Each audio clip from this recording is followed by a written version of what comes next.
खुशखबरी क्लास 6 वालों के लिए खुशखबरी। त्रैमासिक मूल्यांकन जुलाई 2026 का विज्ञान का ओरिजिनल क्वेश्चन पेपर अभी अभी आउट हुआ है, देख सकते हैं। क्लास 6 वाले यानी कक्षा 6वीं वाले पूरा रट लीजिएगा। विज्ञान का एग्जाम 8 तारीख को है, पेपर आउट हो चुका है, देख लो, वरना बाद में पछताओगे। और बाद में पछतावा होगा कि काश पहले यह वीडियो देख लेते तो आज गर्दा उड़ा के आते एग्जाम में। इसलिए बोल रहा हूँ कि पूरा रट लो, पेपर आउट हो चुका है, देख लो, बिल्कुल ओरिजिनल क्वेश्चन पेपर है। त्रैमासिक मूल्यांकन 2026 आप लोग इंग्लिश का एग्जाम दिए होंगे, सेम ऐसा ही पेपर आपको मिला होगा, ठीक ना। देखिए, प्रश्न अगर नहीं मिलेगा तब आप लोग कहिएगा, ओरिजिनल क्वेश्चन पेपर है, देख लो। यहाँ देखिए कक्षा 6 लिखा हुआ है, 2 घंटा समय मिलेगा। विषय विज्ञान, पूर्णांक 25 मार्क से पूछा जाएगा। चलिए हम फटाफट सभी का आंसर आपको करवा देते हैं, पूरा रट लीजिएगा। 1 नंबर में कह रहा है कोष्टक में दिए गए विकल्पों में से सही विकल्प चुनकर रिक्त स्थानों की पूर्ति कीजिए। इसमें आपको 5 नंबर मिलेगा, टोटल 1-1 नंबर का प्रश्न है, ठीक ना। को नंबर प्रश्न देखिए क्या कह रहा है, यहाँ है, यहाँ से आप आंसर देखिए, ठीक ना। को नंबर प्रश्न क्या कह रहा है कि ताप का एसआई मात्रक ... है, तो ताप का एसआई मात्रक केल्विन होता है, इसमें आपको केल्विन भरना है, ठीक ना, केल्विन भरना है।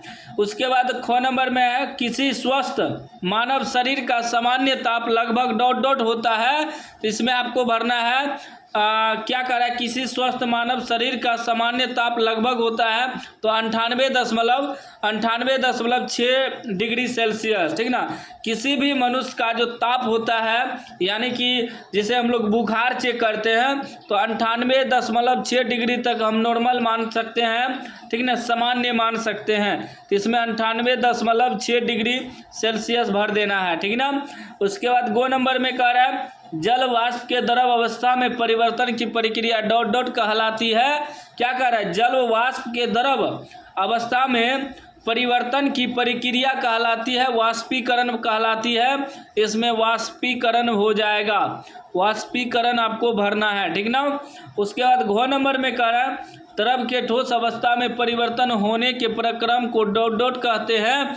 इसे हम लोग कहते हैं पिघलाना कहते हैं। कह रहे द्रव के ठोस अवस्था में परिवर्तन होने की प्रक्रिया को हिमीकरण हो जाएगा, हिमीकरण होगा, क्योंकि देखिए द्रव से ठोस में बदल रहा है, ठोस में परिवर्तन हो रहा है। द्रव के ठोस अवस्था में परिवर्तन होने की प्रक्रम को कहते हैं हिमीकरण भरा जाएगा, इसमें हिमीकरण, ध्यान से रख लीजिएगा, ठीक ना। उसके बाद देखिए क्या कर रहा है अंगो नंबर, वह उपकरण जो ताप मापता है कहलाता है। ताप जो मापता है उसे थर्मामीटर कहते हैं। जैसे हम लोग बुखार चेक करते कहते हैं ना, थर्मामीटर लगाओ, तो थर्मामीटर इसमें भरा जाएगा, ठीक ना, याद कर लीजिएगा। उसके बाद देखिए 2 नंबर में कह रहा है दिए गए कथनों में से सही कथन और गलत कथन के लिए चिन्ह लगाना है। सही के लिए सही का निशान, गलत के लिए क्रॉस का निशान लगाना है, ठीक ना। तो पहला क्या कर रहा है को नंबर, फूलों से दाने पृथक करने की विधि को थ्रेसिंग कहते हैं। तो यह गलत है, गलत का निशान लगाएंगे। इसमें भी आपको 5 नंबर मिलेगा टोटल। खो में कह रहा है नमक के विलयन को धूप में रखकर नमक को इससे पृथक किया जाता है, तो इसमें सही का निशान लगाना है। गो नंबर कह रहा है डॉक्टरी तापमापी का ताप परिसर -10 डिग्री सेल्सियस से +110 डिग्री सेल्सियस होता है, तो गलत है, गलत का निशान लगाना है। गो नंबर कह रहा है अन्ना मनी भारत की एक मौसम विदुषी थी, तो इसमें सही का निशान लगाना है। गो नंबर कह रहा है बरसात के दिनों में वायु में जलवाष्प की मात्रा कम होती है, तो गलत का निशान लगाना है। फिर आपका है 3 नंबर में मिलान करने वाला, इसमें आपको टोटल 5 नंबर मिलेगा।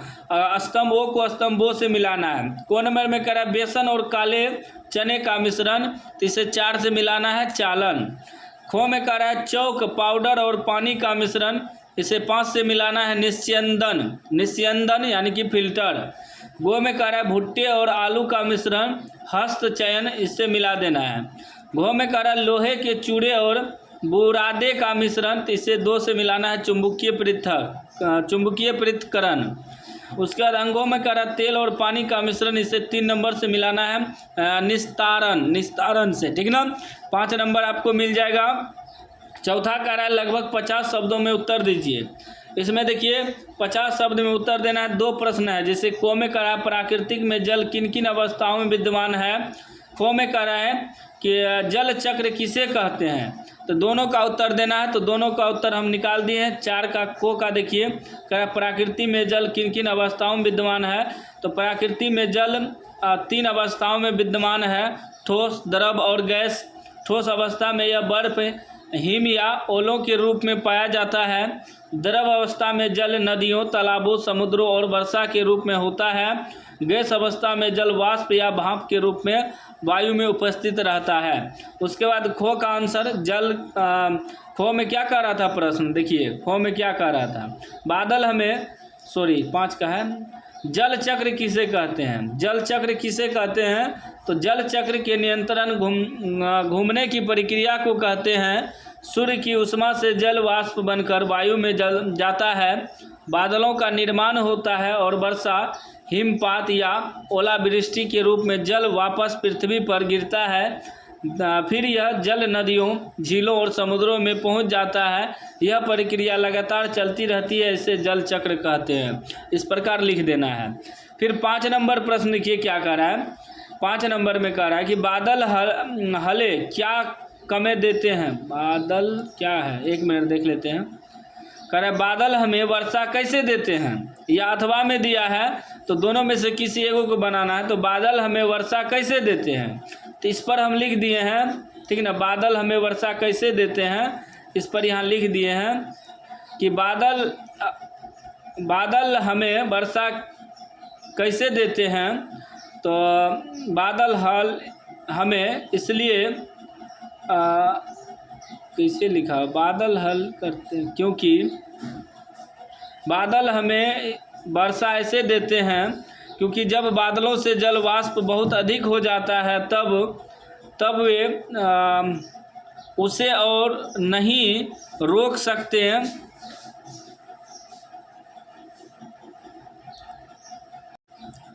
देखो इसको लिख लेना कॉपी में, ठीक ना, लिख के जाना, उसके बाद छाप देना। ओरिजिनल क्वेश्चन पेपर है, नहीं मिलेगा एग्जाम में तब आप लोग कहिएगा। चैनल को सब्सक्राइब कर लीजिए और घंटी को दबा के ऑल कर लीजिए।